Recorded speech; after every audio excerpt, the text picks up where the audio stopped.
అనగనగా ఒకరోజు నా హృది దేవుని నడిగింది ఒక సూచన ఇవ్వమని.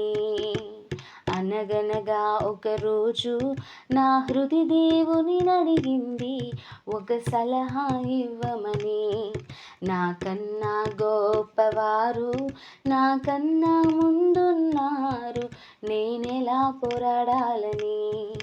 నాకన్నా గొప్పవారు నాకన్నా ముందున్నారు, నేనెలా పోరాడాలని.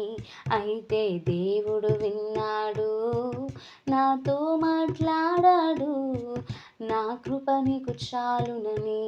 అయితే దేవుడు విన్నాడు, నాతో మాట్లాడాడు, నా కృప నీకు చాలునని.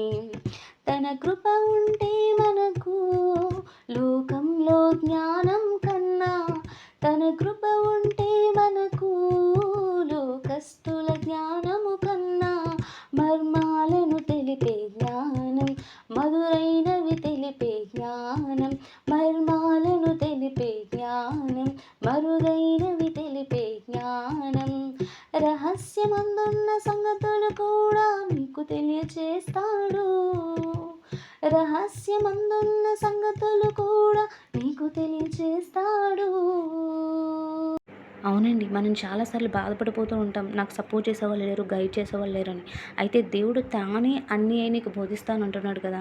ఈరోజు నేను దేవుడిని అడిగాను, యేసయ్యా నాకన్నా ముందు గొప్పవారు ఉన్నారు, వారు ఆల్రెడీ ప్రిపరేషన్లో ఉన్నారు, మరి నేను వాళ్ళని దాటుకుని ఎలా ముందుకు వెళ్ళగలగాలి, నాకు కొన్ని స్ట్రాటజీస్ని చూపించండి అని ప్రార్థన చేసినప్పుడు దేవుడు దానియేలు గ్రంథం 1:4 చూపించారు. ఏవైతే నెబుకద్నెజరు రాజు ఆనాడు ఆ రాయల్ కోర్టులో అపాయింట్ చేయబడవలసిన వారికి కావాల్సిన క్వాలిటీస్నిగా చెప్పారో అవే దేవుడు నాకు చూపించి వీటిని అప్లై చేసుకోమన్నారు. ఇవి నా ప్రిపరేషన్కి ఇంపార్టెంట్ స్ట్రాటజీస్ అని చెప్పారు. దేవుని వాక్యం ఎంత గొప్పది.